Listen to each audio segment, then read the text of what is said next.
Matapos ng buong maghapong pagtatrabaho ay umuwi na itong si Karil sa apartment.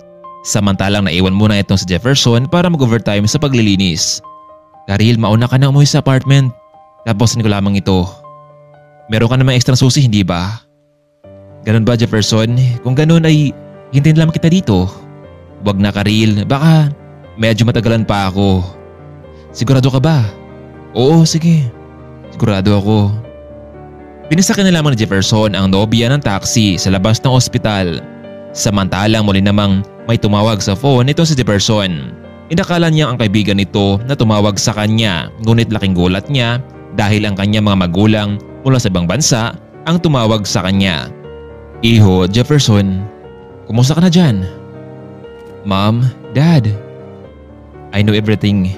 Kung hindi ako pumasok dito bilang janitor, hindi ko agad ma-realize na mahalaga pala ang bawat tao, kahit ano pa mang klaseng trabaho ang estado sa buhay nila.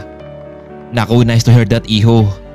Ma'am, ano sadya niyo bakit kayo napatawag sa akin? Jefferson, ito ng tamang panahon. Talaga, ma'am? Alam mo na ang gagawin mo, hindi ba, Jefferson? Kinabukasan, magkasabay ulit ang dalawa sa pagpasok sa trabaho. Ngunit dumating ang panahon na aktuhan pa rin itong si Karil ng kanyang ama at si Ariel. Anak, pakiusap. Hindi ka ba naawa sa akin na mawala sa atin lahat ng may-ari natin? Karil, sa huling pagkakataon, sumama ka sa amin ng papa mo. Ituloy natin ang kasal. Biglang hinawakan ni Ariel ang braso ng dalaga at nila ito palabas ng ospital. Bitiwan mo nga ako, Ariel. Nasaktan ako. Ganito bang klaseng relasyon ang gusto mo? Na sinasaktan mo ako? Di ba nga tayo kasal eh? Ariel, bitiwan mo ako. Aba, mukhang ito na ba yung janitor na pinagmalaki mo sa akin, Karil? Ano mapapala mo sa lalaking ito? Pwede ba, Ariel? Kung papipiliin ako, mas gusto ko pang makasama sa Jefferson kaysa sa'yo. Pwede ba, janitor ka? Huwag ka namang alam sa amin dito. Kung ayaw mong ipatanggal kita sa boss mo, paniguradong ako ang papanigan nun. Hindi ba? Kalahating milyon ang pagkakautang nila sa akin? Ano? Magbabayad ba kayo?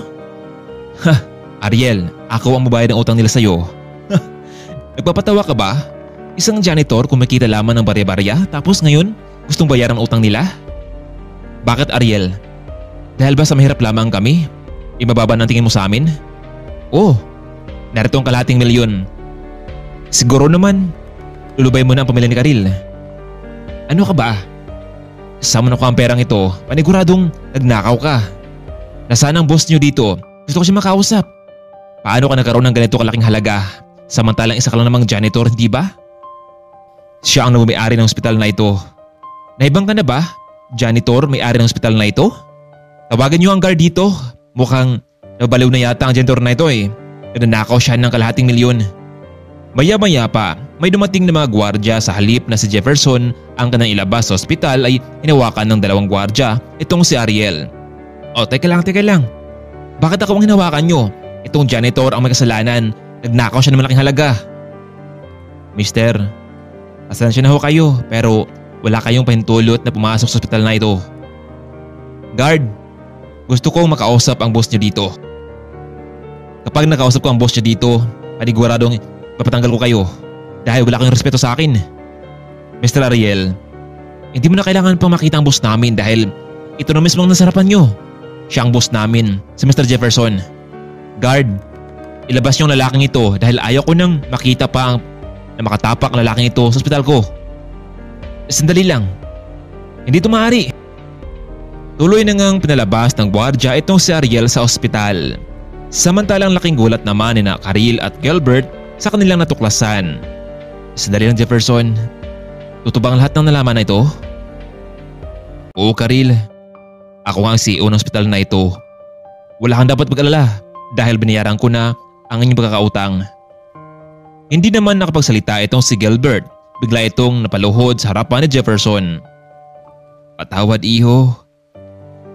Hindi naging maganda ang trato ko sa inyo at tutulak ko sa relasyon yung dalawa ng anak ko.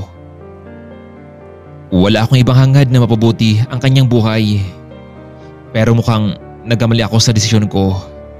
Mr. Gilbert, kumain na po kayo dyan.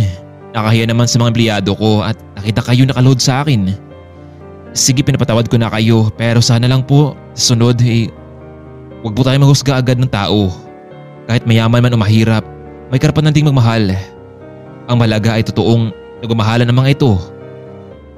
Samantalang galit na galit naman itong si Ariel nang dumating sa kanilang bahay. Iho, anong balita? Nakita niyo na ba si Karil? Nasaan na sila? Yun na nga ma'am, dad. Nakita ko na si Karil sa pinapasok kanyang ospital pero ayaw niyo sumama sa akin. Anak, kung ganun, kukunin natin ang lahat ng may-ari nila. Binigyan ko sila ng isang pagkakataon. Ma'am, wala na. Binayaran na tayo sa halagang ₱250,000. Ano? Paano nangyari yun? Yung nobyo niyang janitor? Ang nagbayad pero nagpanggap pala ang lalaking iyon. Siya pala ang may-ari ng ospital. Paano to ma'am, dad? Ariel, yun naman pala Binayaran ka na. Ano bang habulin mo? Alam mo Ariel, pera lamang ang habol ko sa kanila para mabawi ang lahat ng gastos ko noon. Huwag kang mag-alala dahil makahanap ka pa rin ng babaeng maasawa mo at yung mana mo sa iyo pa rin bibigay. Bigla na lamang kumalma itong si Ariel sa naging pahayag ng kanyang ina. Pagkalipas ng ilang buwan, hindi na nga napigilan pa ang kasalang Jefferson at Karil. Bagamat laking gulat din ng mga magulang na Jefferson na nakatira sa ibang bansa pero malaki naman ang kanilang tiwala sa anak sa naging desisyon nito. Samantalang mula noon, hindi na nagawa pang magparamdam nitong si Ariel sa kanila. Nabalitaan na lamang nilang nagtungo rin ito sa ibang bansa kasama ng kanyang mga magulang. Pinatunayan nila na kaya nilang gawin ang lahat, mapatrabaho man o personal na relasyon sa pamilya. Naging mapayapa naman ang kaisipan ni Gilbert. Hindi niya sukat akalain na maging ganito ang takbo ng kanyang buhay kasama ng kanyang anak. Nagtulungan ang mag-asawa para mas palawak pa at mapaunlad ang ospital na pinamana ng mga magulang ni Jefferson. Ang mahalaga ngayon sa buhay ni Karil at Jefferson ay nagkaroon ng solusyon ang problemang dala-dala noon ng kanyang ama. Isang tunay na pag-ibig sa katauhan ni Jefferson ang lalaking nagdala sa kanya tungo sa magandang buhay. Hanggang dito na lamang muna kaibigan. Maraming salamat po sa inyong walang sawang pagsuporta. Nais ko pong pasalamatan ang ating mga taga-subaybay na patuloy na pagsuporta at patangkilik sa ating mga kwento. Sa mga sulok ng mundo, naroon kayo. Maraming salamat at ingat po kayo palagi. Hanggang dito na lamang muna. Abangan muli natin ang iba pang mga kwentong pag-ibig at inspirasyon sa buhay.